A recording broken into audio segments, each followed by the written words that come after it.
ناس عبدت المكرونة وناس تانية عبدت جلدة الحنفية. استغفر الله العظيم يا رب. انتوا تعرفوا ان في ناس اخترعت ديانات من استغفر الله العظيم يا رب بالهزار؟ يعني يوم ما يجي يلحدوا، بدل ما يعبدوا الشمس والنار راحوا يعبدوا لي جلدة الحنفية. اه والله مش بهزر، في حاجة فعلا اسمها عبادة جلدة الحنفية.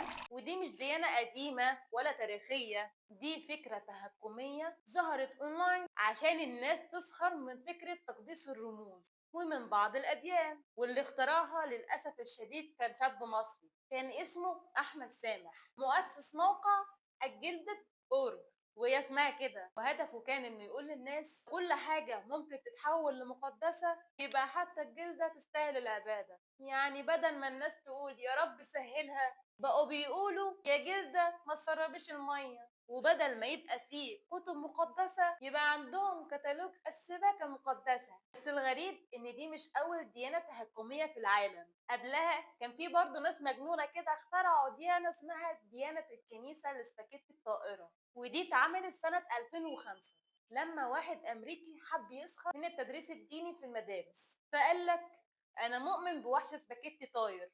استغفر الله العظيم يا رب، والله العظيم هنتحرق دلوقتي. وخلق الكون لما كان جعان. والمفاجأة إن كان في فعلا ناس بتلبس نصف على راسها في صور البطايق الرسمية كرمز ديني. والله عالم متخلفة. وفي كمان ديانة الجداي من فيلم ستار وورز. الناس هناك قرروا ان هم يؤمنوا بالقوة، وكتبوا كده رسمي في التعداد السكاني. تخيل تروح السفارة يقولك ديانتك ايه، تقول له جداي بس من غير سيف ليزر. بس نرجع لموضوعنا يا جماعة. عبادة جدة الحنفية كانت ترند في الفترة بتاعتها، كانوا بيعملوا بوستات وميمز عن النبي جلدة اللي جاي ينقذ العالم من التسريب. ما هي ناقصة بقى. يعني خيال الناس وصل لمرحلة ان هم يعملوا ديانة ساخرة عشان يقدموا فكرة ان اي حاجة تتحول لمقدسة، لمجرد ان في بعض الناس صدقوا الموضوع ده. يعني يا جماعة من الاخر كده، الدنيا مش ناقصة ديانات جديدة، كفاية اللي عندنا، ولسه بندور على جلدة تمنع التسريب من الحوض.